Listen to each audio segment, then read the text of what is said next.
పూర్తి దృష్టి మీ ధనుసు రాశి వారి మీదే ఉంది. ఎందుకంటే అర్ధాష్టమ శని ఉంది. జీవితంలో జరగాల్సిన ముఖ్యమైన విషయాలన్నీ సెట్ అయిపోతాయి.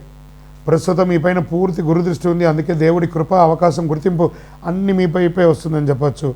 ఈ కాలంలో ధనుసు రాశి వారికి వివాహం కాని వారికి వివాహం, సంతాన ప్రాప్తి, ప్రేమ సంబంధాలు స్థిరపడతారు, కుటుంబ జీవితంలో సంతోషంగా మారుతారు, వ్యాపార అవకాశాలు, బయటి ఊరి విదేశీయ ప్రయాణాలు, అక్కడే సెటిల్ అయ్యే అవకాశాలు, అప్పులు తీసుకున్న వారికి అవి క్లోజ్ చేసే అవకాశాలు, పంచాయతీలు వివాదాల పరిష్కారాలు, జీవిత భాగస్వామికి మంచి గుర్తింపు, రెండో సంతాన యోగం, ఇవన్నీ జూన్ లోపలే సెటిల్ అయ్యే అవకాశాలు చాలా ఉన్నాయి.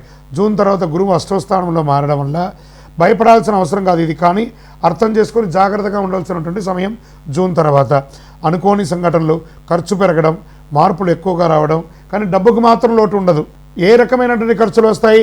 పిల్లల చదువు, పిల్లల ఆరోగ్యం, ఇంట్లో మహిళల కోసం వైద్య ఖర్చులు, ప్రయాణ ఖర్చులు, ఇవన్నీ శుభ వ్యయాలు ధనుసు రాశి వారికి అని చెప్పచ్చు.